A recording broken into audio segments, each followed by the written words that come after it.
friend, David here from Learn Stage Lighting, and this month we're talking about 4 steps to really preparing for an excellent event.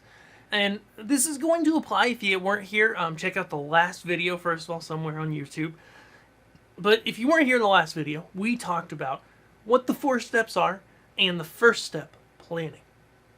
Now we're into prep. And prep can mean a lot of things when it comes to making an event.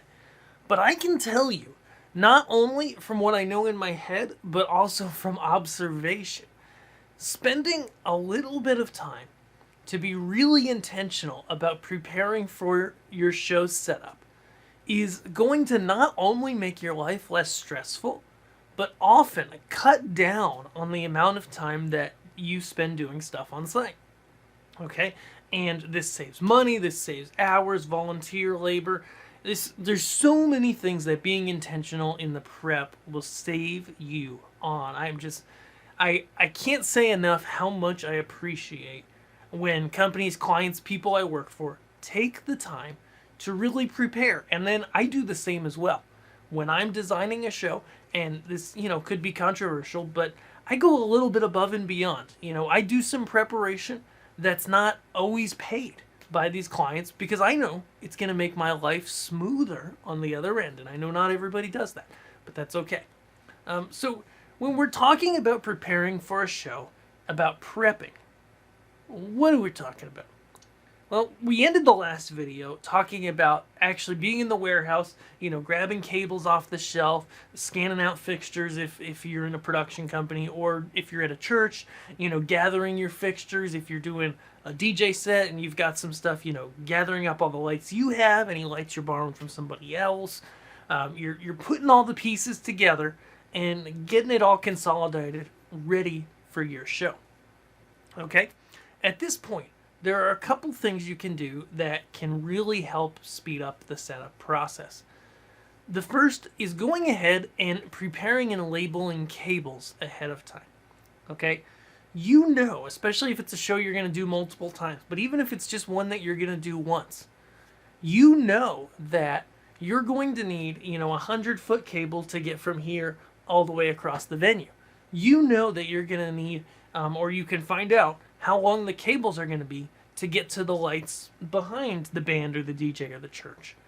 And you can find out everything and where everything needs to go, and you can begin to prepare some of this stuff. Okay? It could really be as simple as just grabbing some labeling tape, grabbing a Sharpie, and pre-labeling some of the cables. So that when you get there in site, you just reach into your cable box, you pull out a cable, you say, oh, this is a 100-foot cable, it's labeled for this. Plug it in here, run it over there, plug it into the device on the end. Not only does it save you time fishing through a cable bin for the right cable ahead of time, but it also saves you time on site. You don't have to get at your tape and label something. It's already labeled. It's ready to go. It's there for you. Another really important part about prep, especially as a lighting person, is I always pre-patch my console. Okay?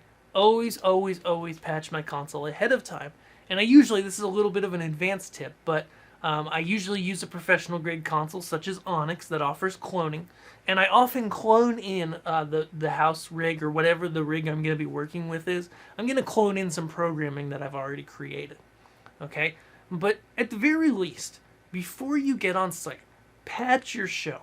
Print out a copy of the patch, and if you can, preset the DMX address to your lights and stick a label on the light, okay? It doesn't have to be fancy. Tape and Sharpie is fine. A label maker is fine if it's going to be for a lot of shows, but don't overthink it. Write down the fixture ID number if you've got one and your DMX address.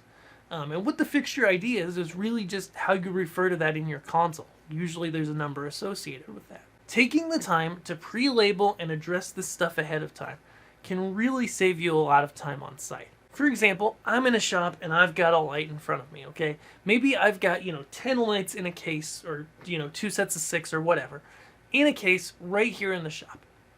I can grab an extension cord, plug in each one really quick, set the DMX address, verify that the mode is correct, put a label on it, and it takes me like a couple minutes. It's really fast. You can get a lot of lights done fast.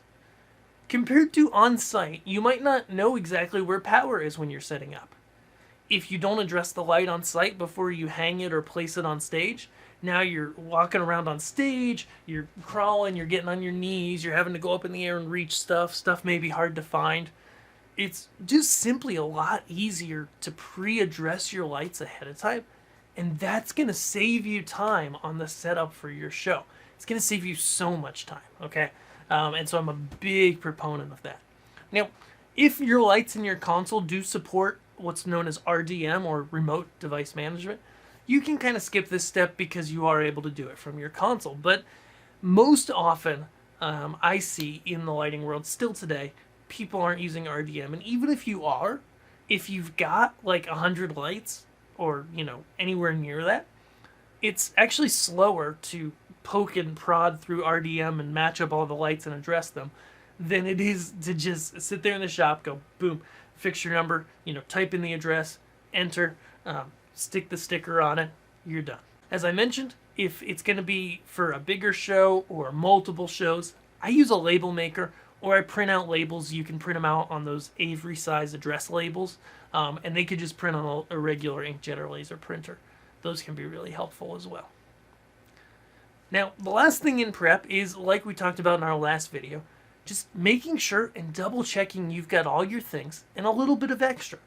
You want to have a few extra cables, an extra light maybe if you've got a lot of lights, etc., etc. I'm a big fan of having no single points of failure. I don't want there to be anything in my show that could be a single thing that could fail. So I'm thinking about, can I have a console backup, or at least a PC that can run the console software? Do I have an extra light of each type? Do I have some extra cables, etc., tape, a couple tools, and we're good. And so this, I hope you've enjoyed this so far, because on our next step, we're going to talk about execution when we get on site, how to make things efficient, how to make things work really well. If you are enjoying this, I think you'll find it to be really applicable no matter what context you're in, whether professional, church, DJ, theater, whatever. Because ultimately, if you think through the process ahead of time and you really work hard to get those details right, it's going to save you a lot of time on site. And the other thing that will save you time is if you're brand new to lighting, hop over to learnstagelighting.com. I've got a free guide I want to get into your inbox. It's just a quick, simple guide that's going to tell you how to get started with lighting in your specific context, whether that be band, church, DJ, theater. We've got it all over there. Be sure to check that out. Subscribe here, and we'll see you guys next week, where we're going to talk about what you do when you get on site and how to deal with some of the challenges you run into. We'll see you there. Thanks.